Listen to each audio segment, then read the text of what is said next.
back in Abu Dhabi this time. Well, I say back, it's the first time this season, but today, finally, I'm not on my own. I've got Scott with me, and uh, a little luxury I have that you don't have in an F1 car is I get to take the back seat today, chill out, and just watch some of the backlight, even though there's six of them missing, unfortunately, but we should be alright, so. We'll get into qualifying now. Usually, I'm all about getting, right, let's get the settings sorted, audio, all that crap. I can chill out now. You good? You put the feet up, mate. Just let me roll with the punches, I suppose, and keep me informative. See, it'll be a nice wee test. See if see how you compare up to the Mr. Liam Carrick. He's going to be taking over Tier 4 tonight in my place, and I believe he's joined by a very special guest in the form of Jeroen Visser, or FVR. Jeroen, you'll need to be my expert on track tonight, though, because, of course, I don't regularly get to see a lot of the Tier 3 action here on a Monday night being involved in Tier 4. I do notice there is a spicy championship battle on the go at the moment. Two cars drawn on points at the very, very top, and one car close behind. The car close behind is the man we're on board with right now, Mr. Digweed, one of our long-standing members here in the league. He's chasing down the likes of, no, that's the Tier 4 stuff I've got up, the likes of Indian Jesus, again, another long-time member, and Mazzles. He's been around since Season 4. Digweed, though, serving a quality ban tonight. Of course, last time out in Australia saw the new man of RPM Richie in the Mercedes. He's going to be turning in his grave, driving that instead of a Ferrari, taking top spot on the podium after a few steward incidents. Baza SFUF, I said that completely wrong. Baza SUFC Fox and Jay Hartnell completed off the podium. Seemed to be a decent race from what I've seen though, Josh. Yeah, it was a good race. There was a few incidents with unlucky glitches. The same with Digweed. Reason why he's got a qualifying ban is because of right return on track after a bit of an issue with his wheel, but he seems to be alright. He should be good for today. He's usually one of the ones up there. He was in Canada, but usually in qualifying we do see quite a mix up the top. Usually though, Fandango's really good. I say that, he's just invalidated, but it's his outlap, so he's alright. But he's usually really good in qualifying, and usually pretty much pole or somewhere near, but then just gets a bit unlucky or just falls off in the race. But hopefully he can do a bit different today. Same with last week we had one of the McLarens that was doing really well on his bankers and unfortunately missed out a little bit. Greek Bill taking pole last week as well, which was really good, and I think he'll do something similar this week. Good to see Greek Bill in, I believe, the Williams tonight. He just crashed him, and now he's just retiring after his installation lap. A little interesting one to notice here. I'm currently on board with the driver formerly known as CRL NPC, now known as Harry Palmer. Of course, we had the update today. New look on some of the cars. Options for tyre compounds going into the weekend: soft, medium, or hard, effectively, or balanced, I should say, instead of medium. Harry then out on a set of mediums not normally available in the qualifying. An interesting call, of course. He's going to save a set of softs, but normally it's the medium hard you're wanting to be using in the race, but we'll see what kind of lap he can fire down in those mediums. 25.334 for the first lap of the session. Baza then in behind, 8 tenths up on that time, and Indian Jesus, one of your championship leaders, setting down the gauntlet already, a 24.2 coming in from the Mercedes driver. I believe next up is Jay Hartnell, of course, on the podium last time out in Australia. Going to round these final two corners. Very, very tricky final corner. He goes all the way down to second gear. In fact, he's not even on a flying lap by the looks of that. A little mistake in there, only a 1:29.6. Nice little grouping of tracks though, Josh. Couple of reworked tracks in the calendar, back to back. Australia, I had a little chat with Carrie about that. Personally, I think it's a little improvement. Still not easy to overtake, but some nice runs, some nice corners, and I'm kind of on the same sort of wavelength for this. I hate chicanes. They've got rid of two chicanes and they've replaced them with nice corners, but you're a much better driver than me. What's your opinion on the track changes then for maybe those that don't know too much? Asking me, I'm quite part of the anomaly, because I really enjoyed Abu Dhabi on the past generation of the game. The chicanes going up the hill in the middle stack that I thought were just wicked. They were tricky, and 100% any pad player will say differently, because chicanes just hell the change of movement when it comes to the wheel and flicking the left analog stick. But I really enjoyed it. But saying that, I still do enjoy this track as well. I don't think I'll be on my best of pace when it comes to Tier 1 on Thursday, but I know it's still quite fun. The chicanes are still there, some of the tricky ones, like the ones between the first and second big straight. And it's a good overtaking opportunity. It can be a bit premature though. A lot of people see it as a good point to just flash on the brakes and get the overtake, but you've got that extra straight, which is also DRS, for an opponent to get a second punch, bite back. But because of the new cornering on the end of that straight, it's more of a less aggressive corner to brake for. It's a big swing and left-hander, so it gives people the chance to go side by side even more than we did last time with the old chicane. Yeah, the old chicane really coming down to who was sort of ahead and to the most left-hand side of the track to get the better entry into the corner. Of course, now you've got that banked left-hander with a few bumps there as well. Maybe see a bit of action later on tonight. On board with Polishman, he's finishing his first lap. Provisional P5 for him, 24.786. Bunnies then, this is a name new to me. He's invalidated his lap. I'm assuming he's a reserve alongside RPM EEK. A few of the RPM boys starting to get in amongst the grid. A few names I recognise there, so good to see them on. But again, into the sort of quiet period now of qualifying. Everybody done their first initial laps, getting into the pits, a new set of compounds on the cars. Back out once again. Constructors wise, we'll have a quick look at that, and it is the Ferrari boys leading the way at the top. Only by 32 points, however, ahead of the Alpha Tauri. We've of course got two Ferraris here tonight, Gautier Fallon and Harry Palmer. No, both these drivers well raced and commentated over them before. Definitely a strong pairing for Tier 3 Alpha Tauri. Just the solo runner tonight, and the legend that is CRL Fandango has commentated for many seasons, driven for many seasons, and like you say, he is a very rapid driver. He has got potential, particularly over the one lap paces. Bunnies is our first proper victim of the Abu Dhabi circuit, losing it through that first sector on those fast left-right hand turns. It'll be P13, maybe even P14, depending on how the game likes to sort himself and dig weed out. We're still on board then with Polishman. He's coming into the pits. Just a few cars on the outlaps then, so I think the next lap will be Ash JW. Suppose little down period, few tracks still to come up then, of course, before the end of the season in middle of this, well, technically next month, I suppose we could say. Of course, Abu Dhabi tonight. We go back to Italy for Imola next week. The following week sees us fly to Hungary and Budapest for a season finale the week after in Bahrain with another sprint race, the final sprint race and the final race, in fact, of the season. And Ash JW is the second one, losing it on that inside curb. It's one of them curbs you really got the ride for a good lap time here potentially, but if you don't quite hit it right, it'll spit you back out faster than well, I don't know quite where I'm going with that analogy, but from the start of his lap it wasn't great. The final corner, which where you have to really focus on getting the speed on the main straight, he crawled through it. He didn't take it any sort of race pace, didn't take a wide exit, he just crawled up through it. And from the get-go, it just wasn't looking to be a competitive start for him. But in turn one, he was very cautious in the braking, took too much of the apex, just overseating a bit too much. Lost the rear a bit, and it just snapped around. And going into that left-hander, you've really got to nail the prior corners to make sure you're on the right line. And he wasn't, and he just missed the apex and took too much of the front end, and then the back couldn't handle it, so he swings the front end, rear swings out, and then that's all she wrote. For now, he's still got 8.5 minutes, but yeah, not a good way to start the session for him. See, this is the kind of insight you just don't get with Carrick. He's not quite got the... Oh, I love Carrick, but he's never got that in his locker. You're a Jamie Morris level co-commentator for me already, Josh. Just filled with the facts and knowledge and everything. I'm on board then with Indian Jesus. He was up in his time in the first sector, the real trendsetter here tonight. Almost 4 tenths clear at the top ahead of Mazel's Fandango, Baza and Polishman. Them four having a ding-dong battle at the moment for P2. Of course, 8 minutes to go, like you say, still in this qualifying session.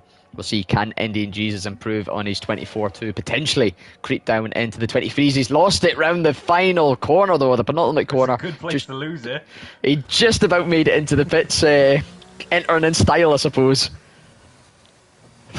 could have been worse if he crept on round a little further. It would have been another in lap for him, and a little bit more wasted time. Ash JW has done something similar by the looks of things. He's invalidated this lap before it's even started. 7.5 minutes to go for him, and he's lost it again through that second corner. Really struggling there is the Aston Martin at the moment. He's got 7.5 minutes, like you say, to get a time on the board. The jumping board then with Gautier Fillon, driver that's been around for a number of seasons now, crawled up from Tier 4 into Tier 3. I'm not quite sure how he's been getting on this season or even in the standings. However, I do know on his day he can be a pretty consistently quick driver.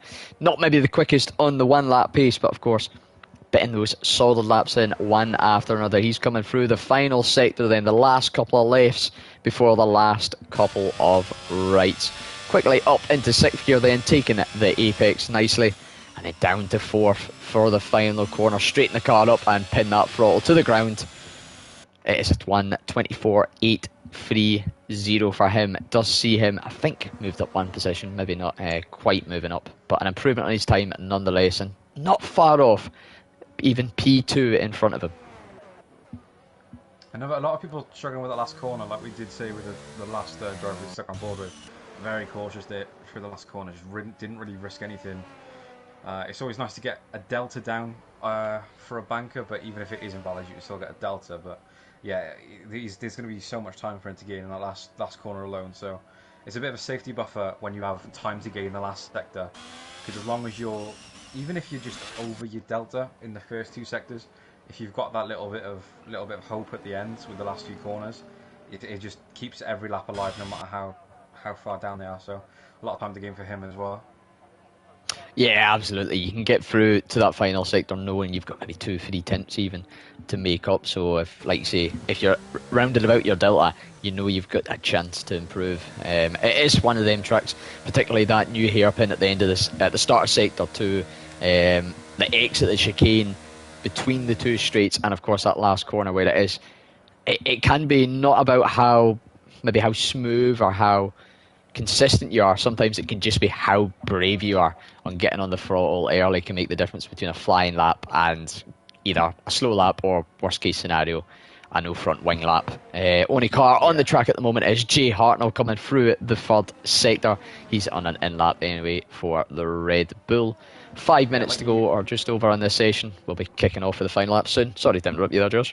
So yeah, like you said with the being brave, Abu Dhabi is one of the tracks where the curves are over exaggerated by quite a bit compared to other places we've just drove at. We did at Australia last week, and the curves there are quite similar. They're quite heightened, and the ones that you've just got to be really careful when you're on the exit of corners. Because even the ones like the one Jay Hartnell was just on then, an exit curb, it's not an apex and it's not an entry one. It's not one you're having to brake or turning on it. It's just a curb where you have to stay straight on. And even that can be quite dangerous in these cars sometimes because of how risen they are. And you've also got on this track with the blue stripes, it's similar to how we saw in France. The blue stripes are concaved a bit, so they can pull in the tyres. It's like when there's wet patches when it comes to the real F1. The wet floor can just pull the car out of the way of the line. It's the same as these blue little strips, especially out of this middle chicane where Jay Hartnell is. If you're taking too much of that blue little strip, it just pulls the car and it even takes tenths of the time. The same with the big right-hander in France in the middle sector. You got to really be careful with it, because last year you could really abuse track limits, and this year it's more about being careful. Track limits are still quite harsh around here. There's a few corners where you can extend and take an advantage, but I'm sure they'll be looked at by the stewards and any drivers watching their fellow competitors on. Yeah, track limits being monitored tonight for turns 1, 12, 13, 14, 15 and 16. So essentially the first corner and every corner in the third sector, apart from the long right-hander, realistically. It is a little bit unforgiving. Must say, Jay Hartnell going again on these set of softs. So we've seen him invalidate at the start of the initial straight, and he's lost it through the first turn. 3 minutes on the clock. It's going to be a tough ask to get in, out, and over the line to start a lap. So that could be curtains for his qualifying. We'll jump on board then with his teammate in the sister Red Bull. It is, of course, Baza UFC Fox, or Baza Fox, as he's better known. Coming down then into the only proper chicane on this circuit now, down into second gear for him, and then keeping it through second throughout onto the exit, pinning the throttle and up through the gears along the DRS straight down to the revamped left-hander here. Interesting to see how much Kirby takes on entry. It is a purple sector too, according to that, however, so it could be on for a strong lap. And then getting caught out by the bumps by the looks of that. They're running a little bit wide. I assume he did lose time, and I don't think that'll be too harshly by the steward. Was that? Yeah, that's still an issue then, the purple sector too. Yeah, it's just one of them glitches that there seems to be a life in when it comes to Codemasters games. Wherever you go, you always see a purple sector 2. Usually the best place to look for a purple sector 2 for a driver is the little bars under the time delta in the top right corner, but for us that's all we have to go on, and unfortunately it's still a bit broken.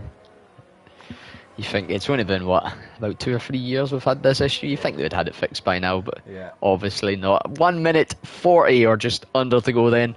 Last flying laps coming in quick and pretty rapid succession then. RPM EEK then on board with him coming through the hairpin at the start of sector 2. He's in pretty low ERS charge, although he might just be able to make it round and set another lap, but he's got to save up that battery as well. I think that may be what he's going for. I'm not actually too sure. Red light flashing on the back, but he is pushing by the looks of it. Yeah, red light is flashing when he's recharging. He's recharging a bit, but there's not many harsh braking zones in the last 2 sectors, which he's going to have to absolutely pelt through. And he's just going to be leaning on the tyres all the way around. He's going to have traffic in front of him as well of another car. He's not going to catch up to the ones ahead, luckily, but it's going to be tough. Even if he does make it, those tyres are going to be well grained in, and there'll be a struggle to improve on. He hasn't, to be fair, he hasn't got a lap, so anything's a winner for him at the moment. So he just needs to get in time, and he is going to get there, luckily. But yeah, it's going to be harsh on them tyres. He's going to have to wait for this Williams ahead, but he's going to be okay. Oh, he's pitting. No, he's not going for one. I'm a little bit surprised that I had the opportunity. Jay Hartnell pit. He's retired in the pits at 29.6, so a relatively good time would have done that. Digweed, of course, serving a quality ban, you would have been able to jump him, so a little bit of a surprise for that. I think our first car then to do a flying lap. Yes, Mazel's coming out of the hairpin, then down the second of the DRS straights here. Very, very powerful, these DRS. He's a 10th up, so that's enough to jump him up to round about the fight for P2 at the moment. 300s judging by that, but a big final sector here, like we said earlier on. Maybe a bit of time in that final corner could make all the difference. Indian G's is still on track for provisional pole at the moment. He's one of the cars behind, I believe. Well, that may be Richie. We'll jump and see how he gets on later on. But Mazel's then coming through the penultimate corner into the final, down to third gear, getting that car straightened up, pin up to the line. It is a 24.553. Does improve by just under 400s. It's then going to be Indian Jesus. He does improve 24.077. Baza SUFC stays P7 behind. Next up is Gautier Fallon. He jumps to P7 with a 1:24.676. Identical time to Fandango. Of course, Fandango's still out on a lap time. I believe Greek Bill has had a little bit of a spin. Yes, he has. So that'll be Richie going to be next to cross the line. No, it's not. He's invalidated. Fandango then, your next lap setter. Penultimate corner for him. He's, according to that Delta, a 10th up on his time. Rounds this final corner. Straight the car up. Foot to the floor. Where can he put it? P2, a 1:24.334 for Fandango. And that just leaves Harry Palmer, the driver formerly known as CRL MPC Xenon, to cross the line for a 1:41, a very respective time to finish off the session. And that's qualifying. Yeah, I was, while he was generalising the rest of the laps, I was watching the induce in the last few sectors, and it did look like a very clean lap. He was using a lot of the high gears in the last sector, which is important to keeping the car stable and just carrying a nice general speed. There's not much braking when it comes to considering how many 90 degree angles there are. The braking is actually not too harsh. It's a lot about carrying the speed throughout each one and making two corners into one, and just focusing on doubling the apexes up.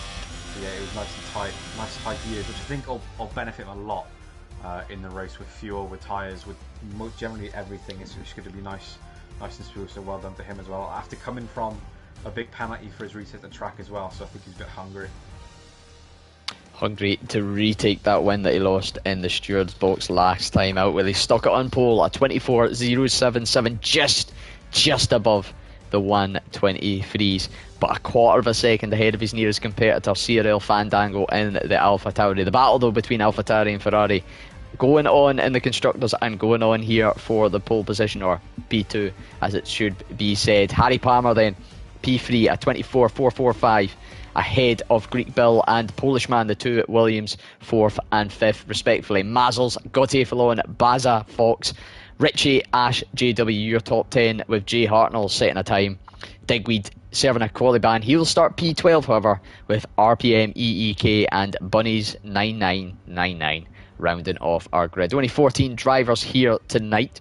A little bit on the low side, but still sure to be plenty of action around Abu Dhabi for, I believe, 27 laps of this Grand Prix. And a little twist on tonight as well with the new tyre selections.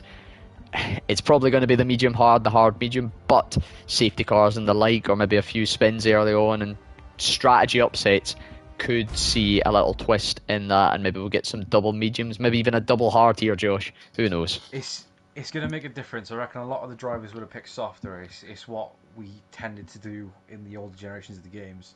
So it's what everyone will be used to if they've been around the block, apart from the likes of Harry Palmer, who's about 14. But, well, I think he turned 16 the other day, so I'll give him a bit more credit now. But, yeah, it's going to be interesting because you said earlier about Harry Palmer using the mediums in quali. It was fun because back in the older games, using the mediums in qualifying was like a mini challenge between all the drivers who could set the fastest bank on the mediums. It was just like a little bit of an ego booster thing before you went into the race. And because of that double medium in your locker, having the two sets of medium is massive, not only for the guy starting on the mediums, because if you start on the mediums, usually when you've only got the one set, that leaves you the hard and soft, which is basically you need an early safety car or none, or you need a really late safety car or none. So it put you in two different categories of just two bits of chance, which you didn't really have the opportunity to make your mind up for. It was always down to chance. But it's also good for the hard runs as well, because if a safety car comes out early, this was really prominent in Abu Dhabi in the older games. If a safety car came out early and you start on the softs, the hards, you'd get the mediums on and you'd go half and half on the mediums, which is something you'll probably be able to do here. The degradation is probably a bit higher than the last games with the tyre models on these cars. They're a lot more understeery, a lot more lean on the tyres as you're cornering a bit slower compared to the older, more downforce driven cars like we saw with the Mercedes W12, I believe. But yeah, it'll be interesting. If anyone's gone harder, it would surprise me, but maybe so. We might see some people pitting off early from the hards and then end up having to go on them again if there is another safety car near. We'll see. A little bit more variety tonight then. Good to see, of course. Yeah, I remember the old qualifying games we used to play, especially when it was full qualifying, trying to see who could get through Q1 on the mediums. And then you'd suddenly realise that your lap time was in danger and have to scurry on a set of softs and try and get a lap in right at the death of the session just to get through into Q2. But yeah, a nice little mix potentially in the strategy tonight. Let's get a look at what our drivers are starting on for. A good mix of medium and hards then.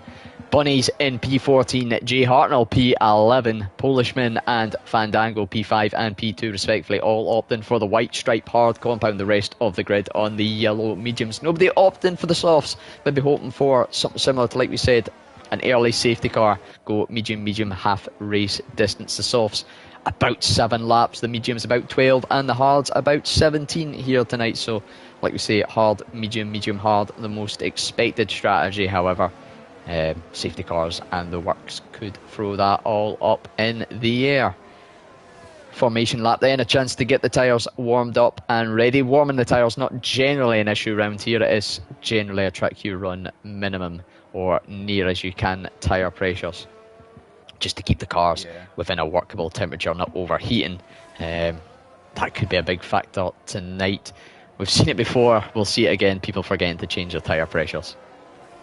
Yeah, definitely. It's a thing with starting on the mediums. It's why, one of the reasons why the hards have always been the ideal choice to start on, because you get to have that advantage of them being a harder made compound, so genuinely the rubber is generally thicker and harder to grain, which means it's less.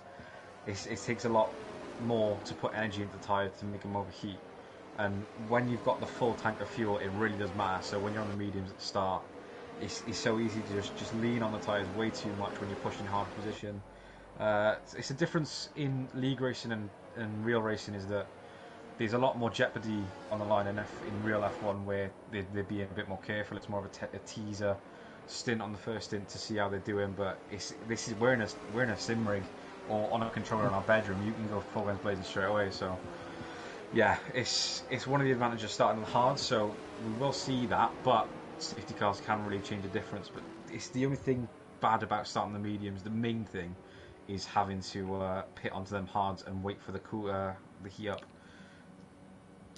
Absolutely, especially around here, got a really unique pit exit here, so I can imagine coming out there on stone cold hards could be a little bit tricky and throw up a few issues. We have got full grid lineup then for 5 red lights, and it's going to be lights out for the Abu Dhabi Grand Prix here in Season 7 Tier 3. Harry Palmer in the Ferrari getting a tremendous start out the front. He's already passed Fandango, who got held up, bogged down a little bit and dropped through. Indian Jesus holds the lead through turn 1, and by the looks of things, Josh, we've made it away without any incident.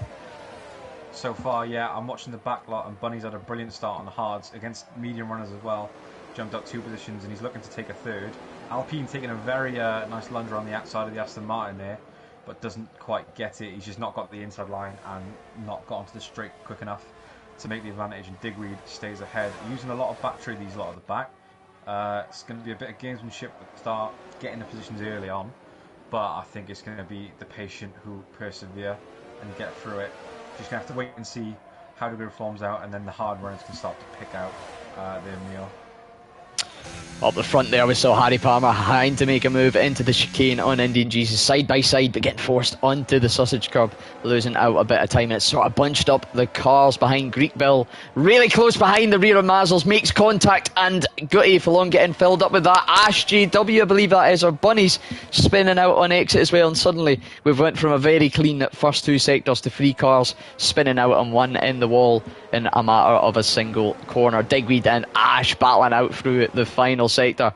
It's really just went from 0 to 100 real quick, but the front 3 looking on the back of that pretty much checked out. Baza getting a jump on Gotti, because Gotti is in the pits due to damage from that incident, so potentially 3 or 4 cars pitting at the end of lap 1 just due to one little mismanagement in a single corner. Yeah, we love unlucky enough to be on board with Greek Bill, and it did seem to be a bit of overspeed on the apex of the super left-hander. Mazzles was just ahead, didn't have as much speed as Greek Bill, the competitor, and it was very limited contact to the back of Mazzles, but that's all it takes when you're on the slick tyres and you're revving the car out. As soon as that grip is pushed off the asphalt, the tyres have nowhere to go, and they just have to spin without finding any tarmac to grip onto, and that's how he spun off to the left. Especially in a corner like that with a few undulations and just a bit of camber and bumps. Digweed then side by side on the exit of the chicane, getting a run down the DRS straight. Of course, no DRS enabled yet, won't be enabled until lap 3, but gets the move done on RPM Richie for P6. Ash JW hanging in there on the background as well, but Richie looking to make a move back on him through this final sector. Indian Jesus pulls out a little bit of a gap out front, and then just ignore those deltas for P3 and P4. That's just Codemasters being the wonderful people they are. And there's a spin at the back. That's Ash JW losing it in the final sector. We saw him lose it a few times within quali, so maybe a little setup issue. I think Greek Bills went for a spin as well. Very tricky track at times with just the curbs, with the just, like you say, the camber and just everything, the tyres coming away from you. So a few drivers falling to that. Jay Hartnell losing a lot of time as well. I think he had a spin on the final turn. So at the moment, anyway, looking like a 2-horse race, although we have got a good battle raging on at the moment for P5. Fandango, after that horrendous start off the line, has made his way back up into P5. He's chasing down Baza Fox, but he's also defending from Digweed and Richie closely behind. Richie, the closest of any car to another car on track.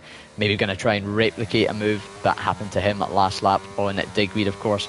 He's going to have DRS. Digweed is outside the DRS of Fandango, so won't have that pull down the straight towards the long left-hander, although Richie not able to make a move with that. Further up front, Harry Palmer closing back in on Indian Jesus. Both relatively similar with the ERS deployment here, so matching each other like for like on the same compound at this early stint of the Grand Prix. Yeah, he's doing very well, Harry, to be fair to him. He's coming off a win a few weeks ago in Jeddah, so he's got a bit of form running. Like you said, 2-horse race at the moment on track, but it's one of the good facades being on the hard tyres compared to the mediums, is that you just get to hold back, not have to battle, just race at your own pace. And I think Polishman can definitely be in the mix, because if these two ahead do start battling, it's just going to gain time for Polishman. The hard tyres, they're going to kick in not too long. It's a really degrading track for the tyres, and he's running on similar battery compared to the two of them. And he's not doing too bad. DRS is enabled now, so we might see a bit more of a gap between P2 and P3 come along, but I think he's doing alright. And when it does come to the pit stops, I think we will see the gap tightening between them three. Bailey Fox on the mediums behind him. One of the reasons you want to go on the mediums is to get ahead of the hard runners and make that advantage to basically cancel out the disadvantage you have coming out of the pits, but he's not going to do that with Polishman at the moment, so it's going to be very interesting when the pit phases do come, or if a safety car does come, because that will definitely throw a spanner in the mix. Yeah, I suppose, to be fair, I think most people that watch CRL will have a good bit of knowledge about F1 in the terms, but basic terms, the mediums aren't going to go as long. You're going to go into the hards, meaning you've got fresh compounds compared to the long-running hards around about you. But of course, that'll swing back when the hards pit, because they're going to have fresh mediums versus old hards. The fresh mediums, of course, a softer compound, more grip, means you go a bit faster. So yeah, a little bit of jogging position. Baza or Bailey, as I'll stick to calling him Bailey if he's quite all right with that. Then. Got to try and maybe make a move for his long-term plans on Polishman and try and maybe squeeze down that 3-second gap to the guys at front. Indian Jesus, despite giving DRS to Harry last lap there, managed to pull out a 1-second gap here this lap. Wonder for a little bit of ERS deployment. Not really, both of them on very similar deployments at the moment.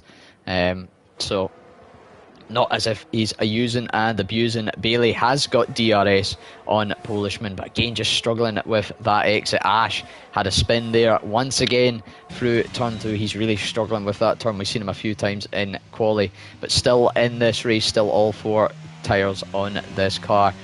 And that's one thing I love about watching the lower tiers as well. You see different ways of taking the corners. There's corners I take in 4th and 5th gear. These guys are taking in 2nd and really just trying to get everything they can.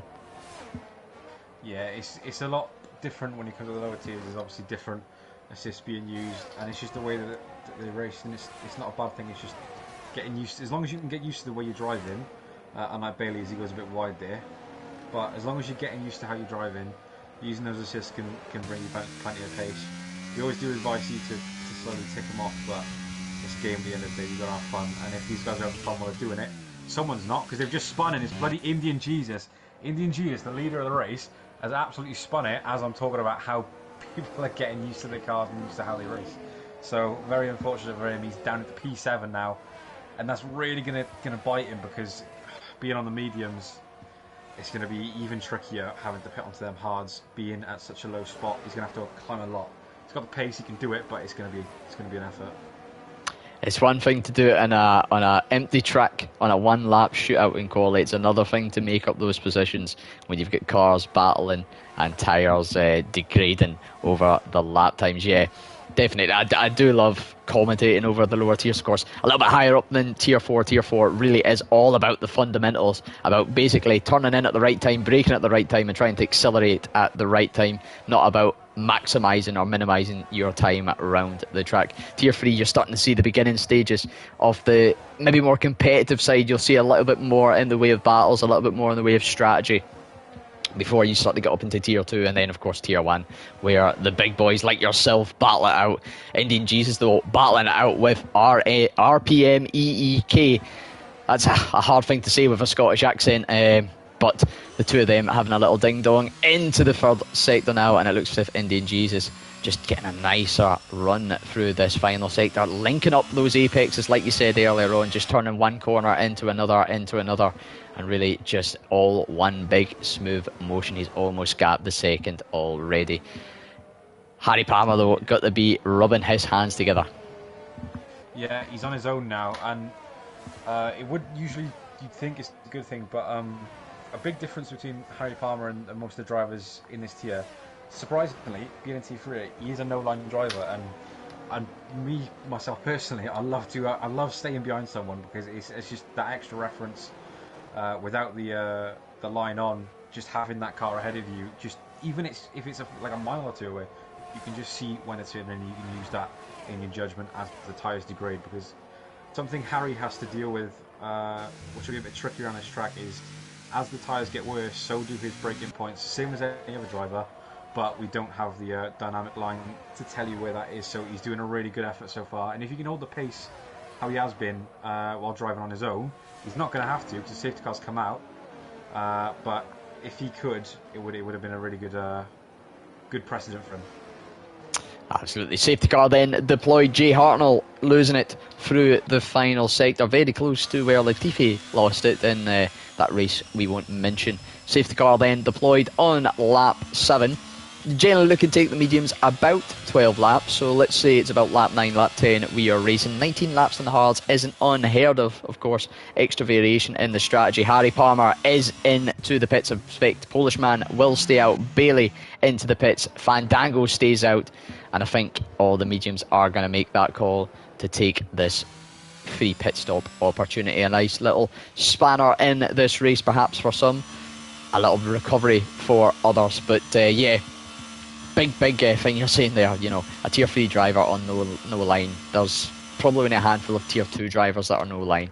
I think he's even no assist, so I don't know if he uses ABS, but if he is not using ABS, that's a fair play to be doing that. And you know, most people, myself included, try and work our way up the tiers, use our assists that were maybe comfier, a little bit faster with, and then slowly take them off, or in some cases say we're going to take them off and then never do.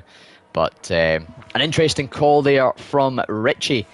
Started on the mediums. It's another set of mediums for him. So is he maybe playing into the potential for another safety car later on, slap on some softs and go to then Ash JW doing something similar, going for the softs, and Gotti Filone going for mediums as well? I think it's a bit of both. It's a safe gamble, to be fair. It's not safe initially, because when you think about it, you've got to change your compound at least once in the race, which he's had a free chance to do. It's gone to the hards, and he hasn't done it. So he's gone to the mediums, and the reason why I think it's safe is if a safety car comes out again, if a safety car comes out early is his only risk really, because if another one comes out early, he's going to be forced into the hards, and he's not going to have any fresh mediums to go on, which is what you would want. But if a safety car doesn't come out, it's going to be alright, because he's going to be able to pit onto a fresh set of softs at the end. Because I think most drivers will have to pit. I think the hard runners at the front, the two at the front are going to have to pit, obviously. But I think even the ones who are on the hards now, it's not going to be the easiest of roads, doing about 20 laps of the hards. So I don't think it's a bad thing if a safety car doesn't come out for the likes of Richie and Gautier. But if one does late on, it's even better for them, because they get a free stop, and they've got to take the advantage of the quicker tyres. So he's going to have to push a lot to get through these front 5. I think once he gets past, if he can get past Palmer, he'll do all right, because Polishman and Fandango will do the work for him and end up pitting, or generally just slowing down. He's extended there, RPM Richie there, and the safety guy needs to be careful not to accumulate any warnings. We've not got any yet when it comes to track limit penalties, which is really good. 10 laps around Abu Dhabi, especially with the battling we've been having, could have easily brought out a few penalties, but they've done well. Seems to be going okay. For the hard runners, with strategy now, I think the ones funny you said about where Latifi crashed. It has benefited a Red Bull in this bouts of play. We've got Bazza in P4 being able to get onto a tyre that can last towards the end, but yeah, it's going to be tricky. I think no safety cars, they'll be alright, they can get to the end, and I don't think they'll have to worry about people pitting and getting an advantage, because the pit lane is quite long and the exit is quite hard with the cold tyres, but I think they'll be alright. It's a late safety car they're going to have to worry about. If there's one late, it's gonna pull everyone back to a balanced play field. Be one to watch to see how it all develops. I think we should be back to green flag racing at the end of this lap. Gautier Fillon and Bunnies both coming around to the back of the pack. Of course, the safety car normally calls itself in, or I'll let you know it's coming in at the end of the second sector, and there it is as they reform on to the grid. So Polish man will be our de facto pace car. It'll be up to him to set the pace, bunch up the grid, let that safety car get clear, and then decide when we go racing once again. A critical job for him, but a critical thing for everybody else here. A good start or a bad restart can make and break your race. Can decide what battles you are picking and choosing for the rest of the stint. We'll ride on board then with the race leader as he gets us back underway on lap 9, soon to be lap 10 of this Abu Dhabi Grand Prix. 13 runners still in the only retirement. FRL J Hartnell losing it in the third sector, bringing out this safety car. The Williams then of Polishman, taking his time on this restart as he's entitled to do so. Just getting the tyres warmed, getting them ready, letting the pack try and guess when he's going, and he's launched it off the exit of the final corner. Probably the best place to go. One to watch then, Harry Palmer, very tight to the rear of Fandango's Alpha Tauri. Everybody also seemed to be getting an alright start, not really losing out much in the way of time. Nobody having any sort of spins or issues. Harry Palmer though having a lightning start, going to go down the inside into the hairpin at the end or the start of sector 2. A little bit of wheel-to-wheel contact with Fandango and Bailey going around about the outside. Digweed now getting past Fandango losing out tremendously with that little bump just offsetting the car. Digweed having a look down the inside of the Red Bull, thinks about it just for a split second and decides better of it. But Fandango really shot himself in the foot because he pushes in and Harry Palmer so tight to the apex that he forgot about his own exit, and he's paid a price and let Bailey through for it. It was a really bit too aggressive there. I think it was more of a short-term thinking pattern than long-term, because he's lost himself out very early on in the restart. Everyone else seemed to get away fine in the back lot of the restart. No one was really pushing for position around the first few corners.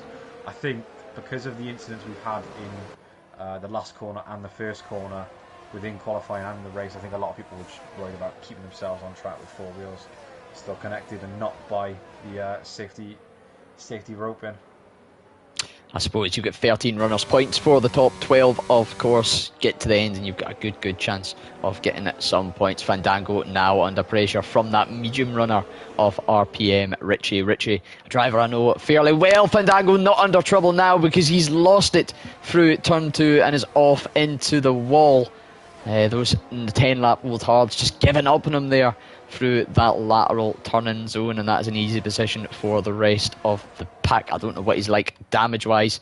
Looks to have got away with it, but those tyres will be scorched. Harry Palmer then having a move down the inside of Polishman into the hairpin. Baza is lurking in the background, ready to maybe pick up some scraps, but Polishman defending harsh, but defending fair and holding position of P1 at the moment. Baza lurking in the background as Harry Palmer tries to go around about the outside into the long left-hander. Not quite able to make the opportunity go, and it's got to be said, Polishman doing a superb job defending as well as he can on these older hards. This will be a nightmare for the guys behind as Palmer goes a little deep into I believe that's turn 12, lets Bailey Fox through, and Bailey up into P2 now. Digweed lurking there as well. Nice little battle at the front, brilliant stuff to see.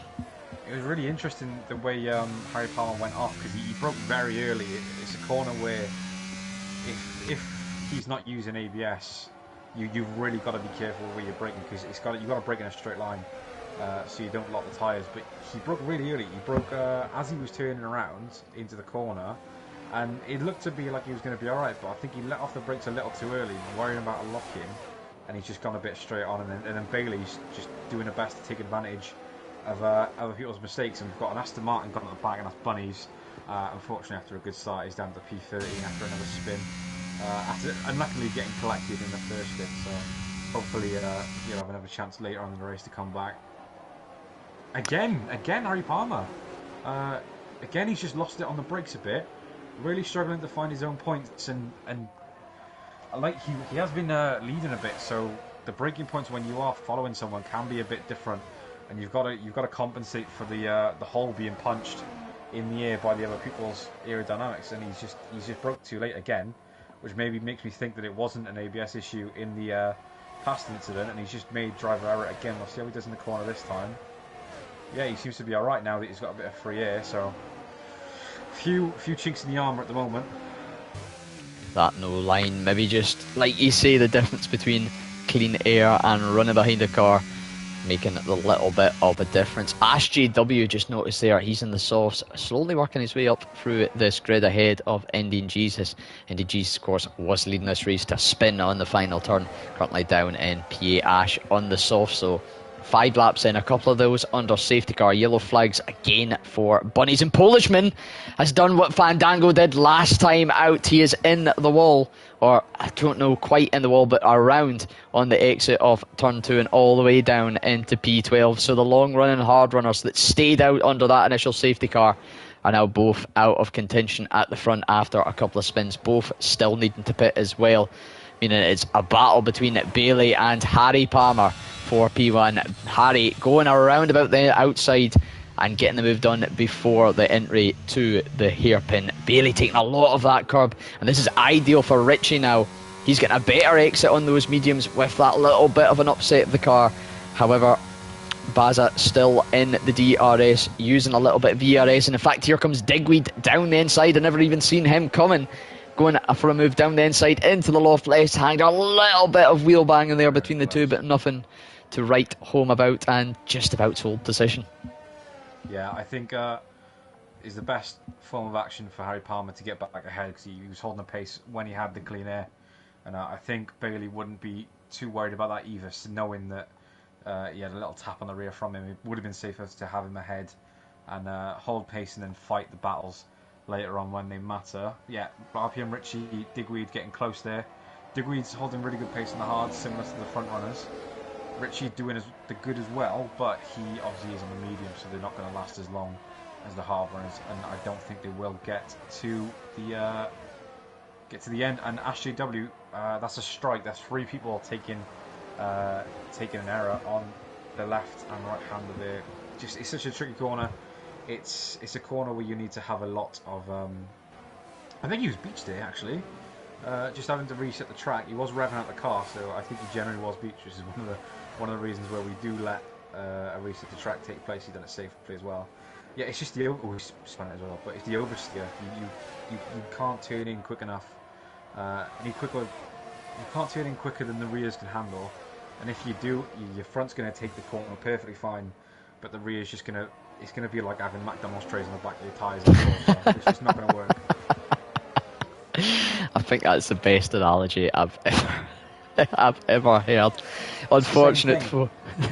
Oh, he's done it again. We're not in Australia anymore, pal. The car park was last week. But struggling on those softs, of course. The soft's easy to overheat, and spinning's just going to add on to that, so it is probably going to be time for a pit stop for him, I would imagine. Of course, set hards will go to the end if he's still got them available. I'm not quite sure. I think he might use them on the initial stint, but we'll wait and see. Digweed then, the closest of this front bunch, going into the first 10. However, a very, very nice little train forming here from P1 all the way down to P9, and just as I say that, we catch Digweed getting the McDonald's tray action around about turn 2, those rear tyres just deciding this corner is not for me. Let's face the wrong direction. And about this corner. That's 4 out of 4. We've still got 14 turns to go for that, laps wise anyway. So, you know, we can maybe get a full 19 in a row, 18 in a row. Indian Jesus then making a move on the outside of Mazzles into the left-hander of the chicane. Yellow flags once again for Ash. He's still on that same lap, but he's spun having a horrid time on those softs. It has cost Indian Jesus making that move because he's dropped DRS. He's going to have a nice slow sector without DRS zones ahead of him, and like I said in quali, he was the best of the bunch in this last sector when it came to how he was taking it gearing wise, so I do expect him to get back into that 1 second, especially with how close his teammate is rubbing up against the back of the Red Bull. So I don't think he's going to have too much worry about DRS, but yeah, nice and smooth, nice and simple when he's back into the DRS. So he got the move done and he was safely back in DRS. So he's on the charge again to come back to the top 3. It's going to take a bit of doing. He's not got the best of batteries on 14%. His teammate also pretty much equaling him in the same machinery. Basil Fox is doing really well on battery, 45%. Just as we see that, there was I just about caught that Indian Jesus losing it on the exit of turn 1, snapping the car across to the left, straightened it up to the right, and Mazzles just collecting him. And that is our 2 championship leads taking each other out of this race. I'm surprised that's not a safety car. That was a big one. That was a big one. Yeah, that's madness. Just as we're talking about how Indian Jesus is just about to get to the front 3, I've cursed him twice. I was talking about how to handle the car when he first won, and now we were talking about him jumping back up to the podium places, and he's done that. So what happened? Was it Indian Jesus ahead, losing it, and Marvel's getting collected? Yeah, Indian Jesus ahead, coming out onto the exit curb on the right-hand side, just lost it a little bit at the front, starting to drift round towards the left-hand wall, caught it nicely, but just, of course, you're right on the exit of a corner. There's no really anywhere else for the cars behind to go, and Mazzles having no option but to, no real choice or knowledge of anything other to do than to collect them, and the 2 of them both losing one of their axles. So, yeah, not how the 2 of them went. Big mistake from Harry Palmer, sorry to interrupt. Massive mistake. He's gone really wide in the last corner, kept it on track, but because of the reason he's kept it on track is because of how much he's broken to stick within the track limits, and Bailey just takes advantage of it and joins the lead of the pack, taking that right hand side nice and cautiously. He didn't seem to rev the car out too much. I think even at one point he lifted, which is probably a safe bet to do on the hards when you've still got half a tank of fuel in the car, and now he leads for the first time this race. That crash though, big news if your name is Digweed. He is currently 8 points off these 2 drivers at the front. He's P3 in the championship. Those 2, of course, joint P1. 8 points is the difference. A P8 sees him join them up. That's where he is right now. Match them up in points would see us with a free-away draw for the championship lead. Anything higher would see him take the lead, of course. There's still 13 laps if you include this to go around in Abu Dhabi. The battle's still raging on, and what a one we've got at the front. The grid starting to sort of peel out a little bit, although Digweed making a move around about the outside of Fandango into the left-hander. Sees him jump up into P7 and temporarily, as things stand, take lead of this championship. We'll focus mostly though on the battle at the front here. Richie, 9 laps on those mediums, 2 laps of course being under safety car, so normal racing conditions you'd say they've got about 5 laps left. It'll be interesting to see how he calls that. Got Efalon in the same boat. Yeah, it's going to be tricky. We've got a half spin there at the back, I think. Might have been Polish man, but yeah, the mediums are going to be tricky. There's not much time left on them. They're a bit of a ticking time bomb at the moment, and you've really got to choose when you're going to pick, because a lot of the drivers here, when stuff like this happens and you've gone onto a tyre which you know you can't make, there's 1 or 2 ways you can go for it. You can go to the optimal pit stop and try and make the most of your second stint, even though you know that you're going to be disadvantaged having to take the stop and be all those seconds back behind. Or you try and extend the hell out of them and wait for a safety car to pull you back into the midst of things. But I think at this point, there's going to be a time that's going to come, and you're going to have to get in the pits for your own safety and for your own race interests. Yeah, it's that sort of gamble, like you say. Optimum pit stop strategy. You've got a chance to reclaim points, positions, and time with the newer, fresher, softer tyres. Of course, if a safety car comes out of that, you're well and truly in the gutter. On the reverse of that, though, if you try and extend them and you don't really get a safety car, it can ruin you as well. And it can also, if it comes out right at the death of this race and you're forced to either go for the softs because your tyres are literally screaming, they're not going to survive the last 2 laps of racing. There might be a few that choose not to pit. The hard runners might not opt for that track position. Yes, you'll have the pace, but it's one thing to have pace. It's another thing to overtake. Bailey at the front, though, is showing his pace at the moment. 1.1 seconds, the gap to Harry Palmer. 1.2 going into the DRS detection zone there. That white line across the circuit, the green circle on your mini-map in the bottom right. This could leave him vulnerable to an attack from RPM Richie in the Mercedes. Of course, like we've been saying, he will be due a pit stop potentially soon, depending on what option he runs for. He's running a little bit more ERS. The red light of the Ferrari there, D rating flashing, showing he's under 10%. So maybe a move now down into the long left-hander at the start of the third sector from the Mercedes. He's closing in, but he doesn't seem to be closing in just enough, even with that DRS assistance. A move, though, maybe coming up, and Bailey pulling out half a second within that second sector ahead of Harry Palmer there, showing some great pace on these hards. Yeah, we did say with a battery, Baza Fox was storing a lot more efficiently compared to the other manufacturers around him. But something we need to consider as well with RPM Richie, obviously he started on the medium, so he's pitted onto the mediums. He hasn't followed regulations yet, which is to pit onto a separate compound. So he's only got 2 choices. He's got the hard and the softs, and I wouldn't want to take the soft 9 laps. So I can see why he's waiting out a bit longer to just make that soft stint a little bit safer, because I'm sure no one wants to go on the hards unnecessarily for less than, I don't know, 10, 15 laps. Something that the mediums usually could do themselves. It wouldn't really make sense. So he's holding all right. He's dropped out a bit from Zenon, Harry Palmer. Harry Palmer, when you did say Baza Fox got out of his DRS, not only is that down to his own skill and just being quick on his own, Harry Palmer was struggling a lot in the last corner. He the same thing he did the lap prior, which allowed Bailey the pass through, and it caused Richie to just get back on the rear of him. And I think Zenon's feeling a bit of the pressure. He's derating, he's flashing like Christmas, and it's a bit too early for that. Usually you wait till November, but yeah, a few drivers derating. And I think it's the advantage that Bailey's taken away with him. He's still sitting on about 30%, which is very high compared to his competitors when you put him into perspective. Saying on Harry Palmer, he's only a day early. Normally Christmas season starts the day after Halloween. Of course, Halloween tonight. I don't really... Merry Halloween, Happy Halloween. I don't know the saying to everybody watching us here. Hope you've not got...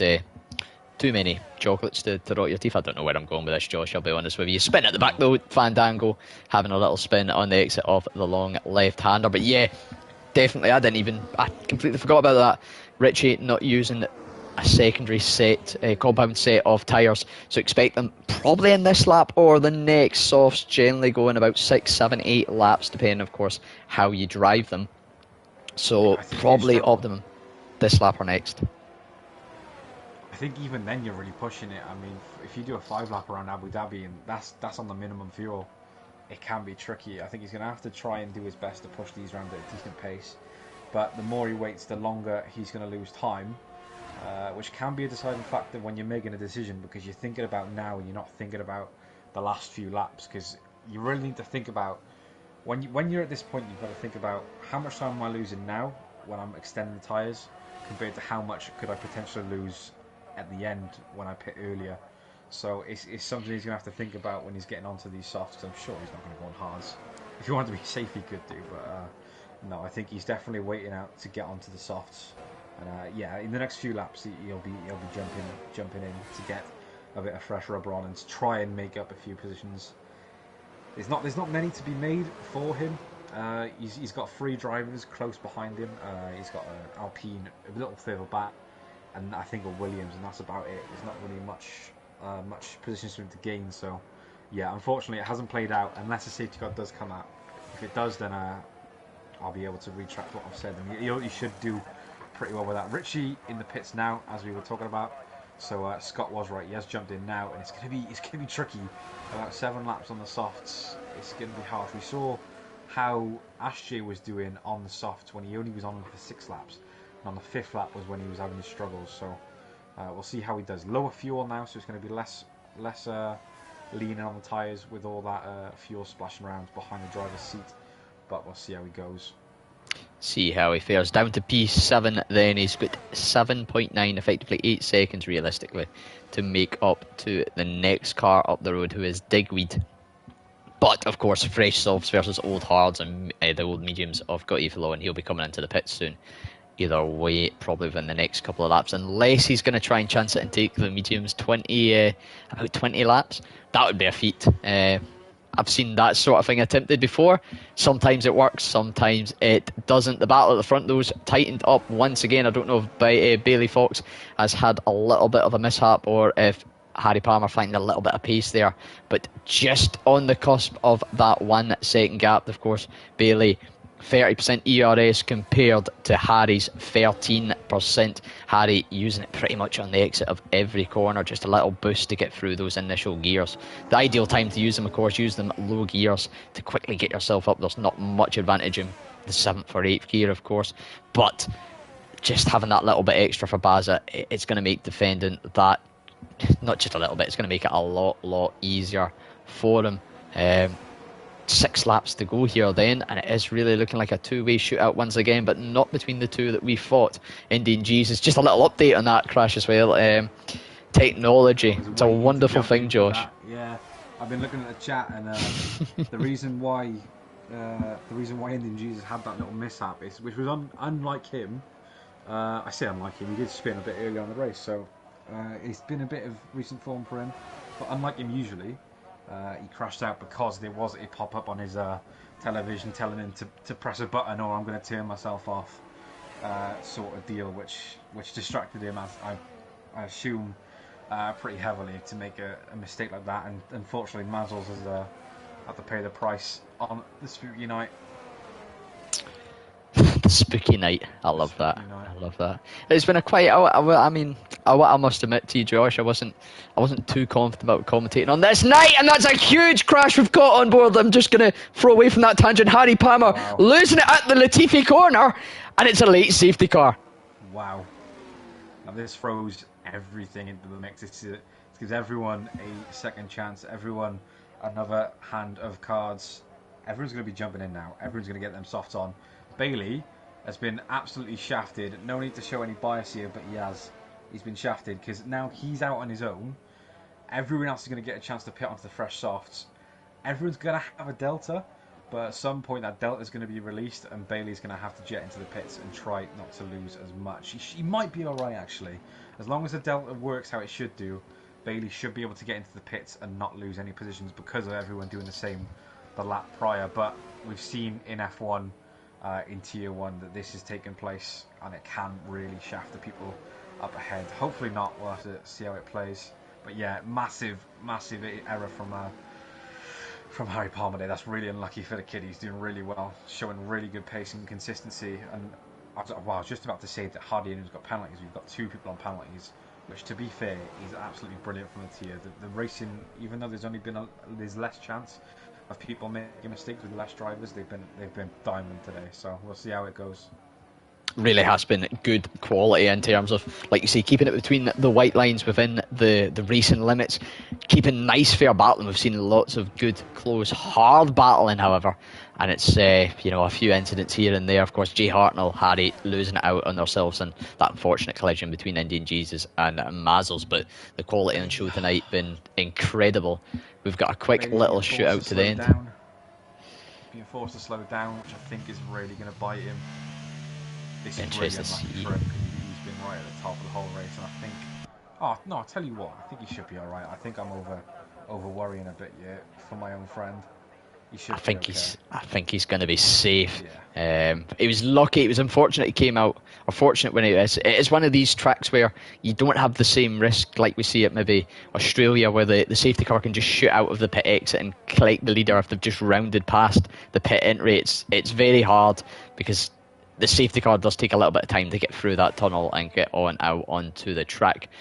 So, yeah, I tell I you think what, he's turned an L into a W because he's got a lap less wear on them softs now, and even though it is under safety car, most people, the average player might think that's not much, but when it's like Abu Dhabi and they've still got a bit of fuel left, it's actually quite a good bit of wear. It's usually like 4%, I believe, under safety car conditions, usually 8, 9 or 10 throughout a racing situation, so it could actually play dividends for him after that little bit of a scare of losing his P1, but he should be okay now. Greek Bill behind him on mediums. He's obviously chosen the harder compound when it comes to the allocation because he's got no softs left. It's either that or he's used all of them in quali.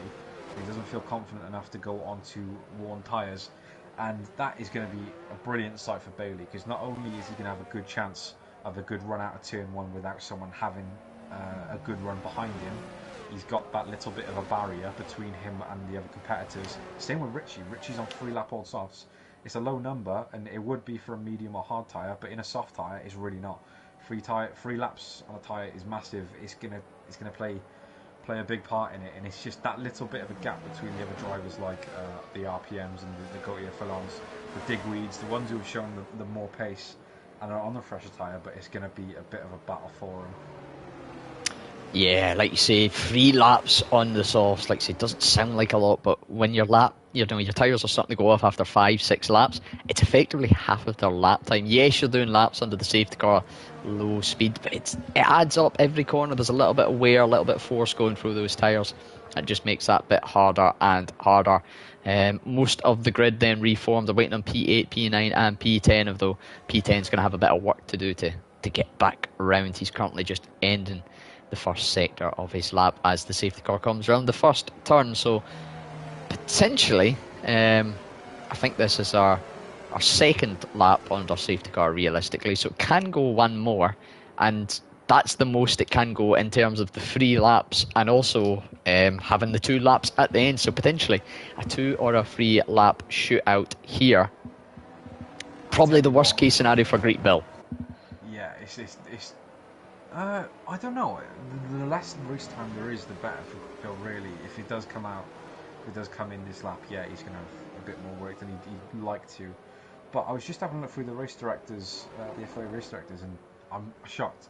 There's hardly any warnings between the top 5. I was going to leave that out, but I can't help but say how surprised I am. They're doing so well to keep within the track.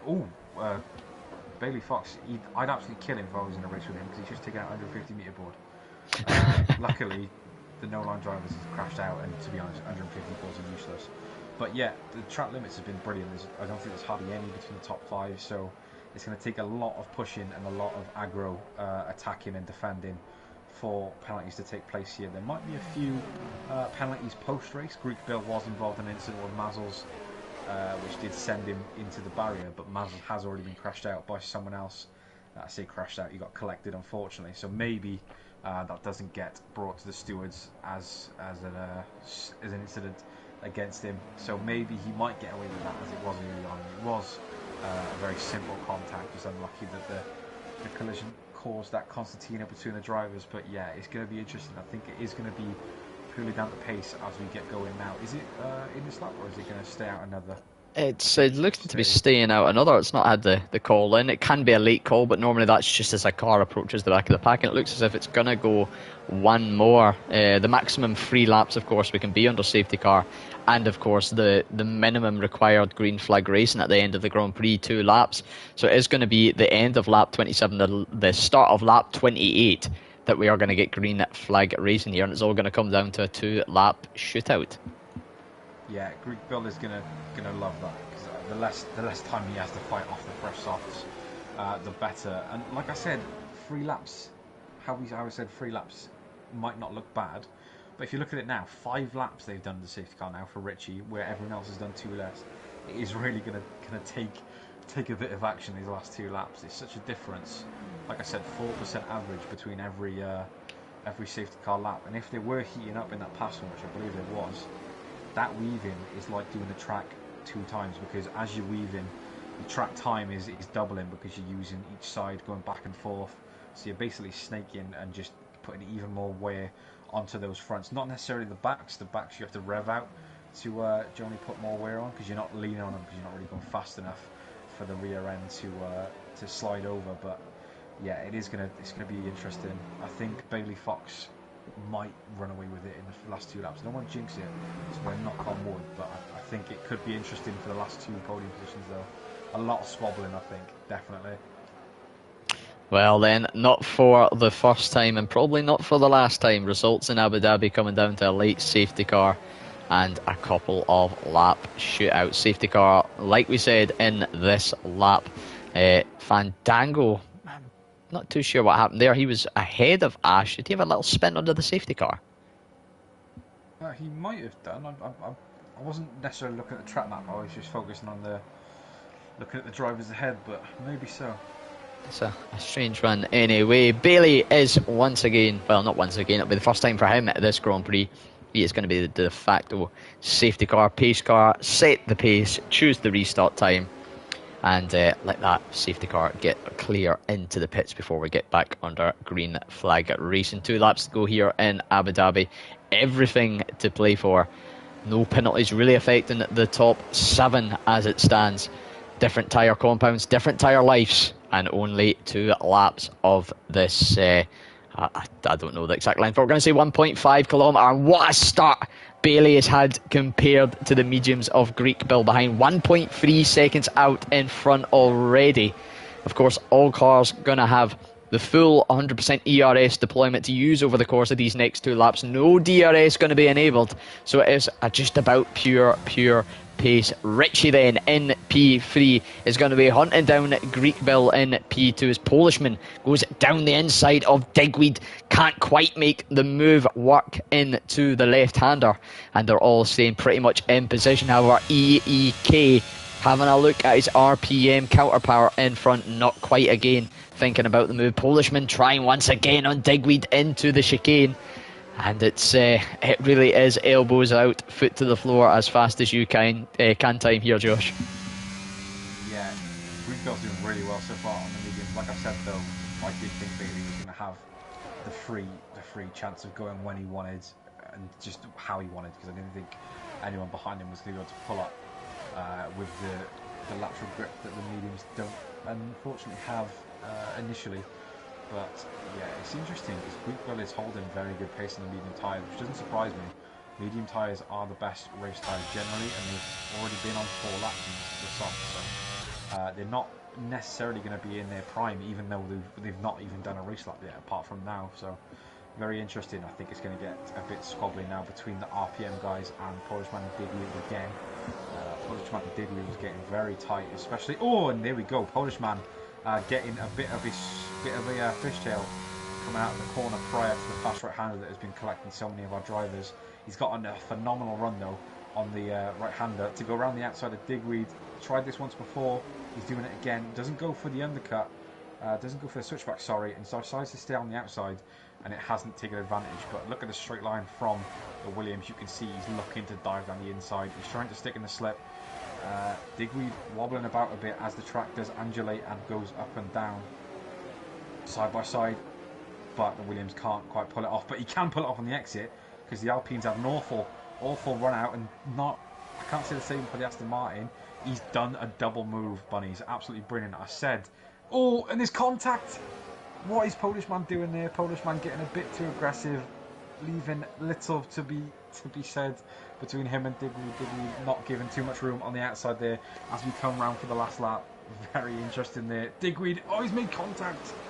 No, he's made contact with Bunnies, and Bunnies has taken a bit of a snap from it, and I think Digweed knows that he's in the wrong there because he's lifted off and not taken advantage of his naughty behaviour there. But Bazza Fox wins it. Greekville crosses the second, which I'm really surprised for the mediums, and awesome there. Eek taking P3, his teammate taking P4, and the rest can be said by Scott once we get back to the leaderboard. But what an ending. Wow. Brilliant Grand Prix all round. Had a little bit of everything there aside from, of course, rain, a bit of a rare sight in Abu Dhabi. EEK picking up driver of the day. I believe this is his debut as well, picking up a podium to begin with. A solid running for him tonight. But it is Bailey taking the top spot. P8 to P1 in the race. Fastest lap as well. Sees him take maximum points. Greek Bill did enough on those mediums. In fact, he did more than enough. Look at that gap, Josh. 2.3 seconds from P2 to P3. Doing a tremendous job in those last 2 laps. P4 to P2 for him around Abu Dhabi. EEK, that's really hard for me to say for some reason, takes P3 ahead of Richie, Gotti, Fallon, Polishman, Digweed, Bunnies, Fandango and Ash JW. Your finishers. We lost, however, Harry Palmer, Mazzles, Ending Jesus and Jay Hartnell. Brilliant race all round, and I believe, Josh, we've already got our race winner in for a chat. Damn right. Yeah, he's damn right. How are you? Well, that was exciting. It was honestly probably the best race we've had Tier 3 so far. Like, there was hardly any more penalties in the top 5 or 6. It was purely down to racing. I saw, by the way, you nearly messed up going off the track under the safety car catching a warning, but luckily you didn't have any other warnings behind that to cause anything irregular. But pretty simple for you throughout that, or was you a bit worried with the setup, or how did it feel? God, it felt awful. Not awful. It felt awesome. Like, was it Ferrari? Harry? Yeah, Harry Palmer. I mean, he was so fast in straight line, but when he was ahead of me, and I was just harvesting battery, it was just the perfect setup of just sitting behind with DRS and then just pick him off. It's something we did say in commentary, is when everyone was derating, you had a decent chunk of battery. And I think also Harry Palmer, when he was behind you, there was one point in the chicane where he did tap the rear of you, and he was struggling a bit with his break-ins. I think having him ahead was probably the safer bet, and obviously you got to save the battery. So I guess that's what gave you that little bit of advantage. But apart from that, was there any incidents around you, or was it just a nice simple drive all the way through? It was just so simple. It was not, well, Tier 3 is obviously chaos every single week, and that was just apart so smooth. From this week, I know. It was beautiful. I know, it was really good. Like, it's a trick. Abu Dhabi is such a tricky track, and I'm so surprised that it ran this smoothly.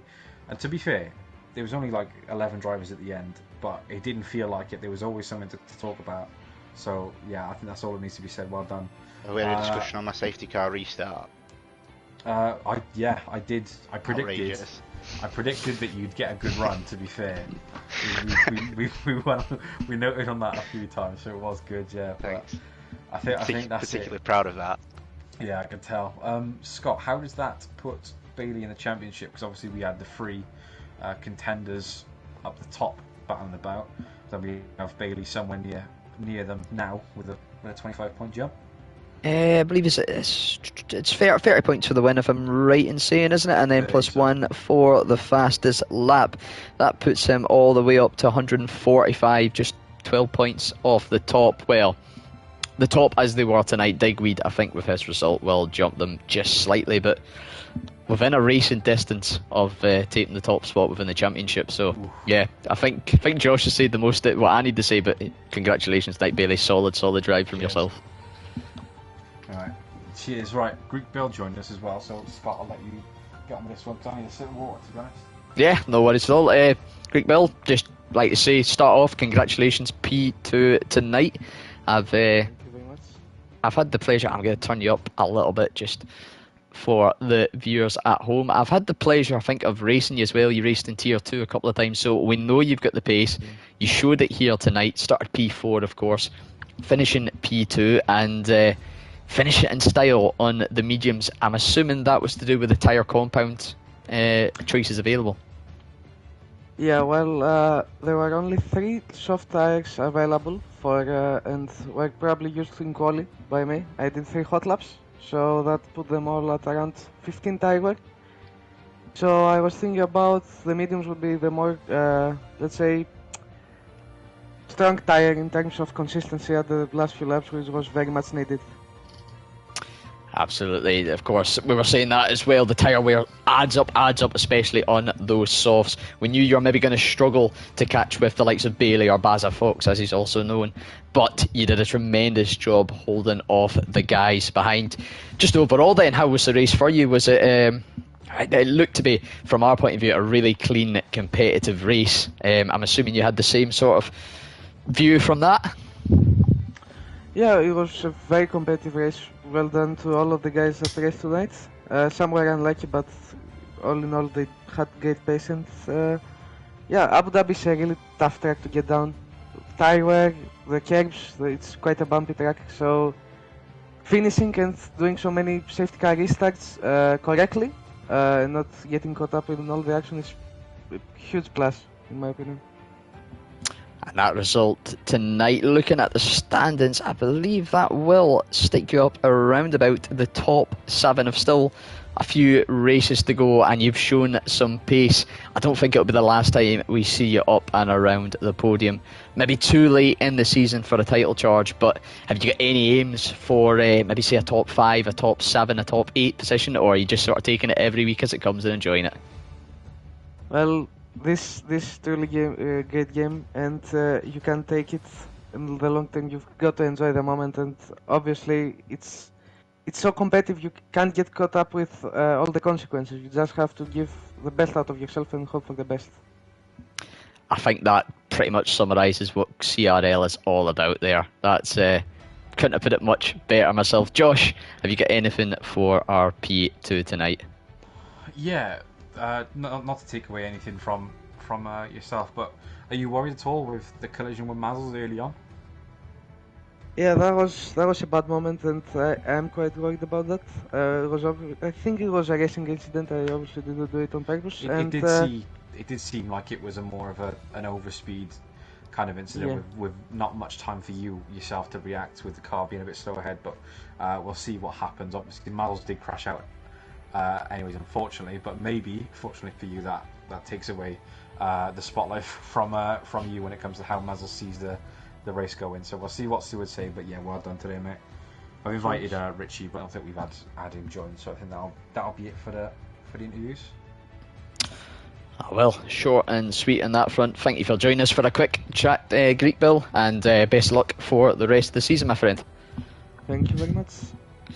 Well, Josh, that's round 12 done. We've got a few rounds left to go, but not much left in the season. Hungary next week. I don't know what the comms lineup is for that, but I mean, depending how things go in Tier 4 tonight, I'm always down to join you once again in Tier 3. We'll see what things have in store, but no, thank you for being alongside me tonight. Thank you for, I suppose, inviting me into your comms box. Yeah, I needed a bit of a break, to be honest. It is tricky doing it yourself, particularly I've done it a few times this season in Tier 4, Tier 3. It can be a little bit tricky just keeping track of everything, and yeah, especially me. You might have noticed I just like to talk non-stop, so I get a bit winded when I don't have a co-commentator, so I can imagine it's the same for yourself. But if that's everything, I think we'll just round things off. Yeah, see you on Thursday for the for Tier 2 and Tier 1. Tier 4 will be on now, so go and have a look at that as well. While that is finishing up, got a few, still a little bit of chunk of time where that'll be in race period, so get on that, and then we'll see you on Thursday as well for Abu Dhabi for Tier 2 and Tier 1, and then we'll be in, as you said, Hungary for next week, which I'm looking forward to. Quite a fun track, tricky but fun. Definitely, it'll be a nice little test, a nice little technical test for the drivers.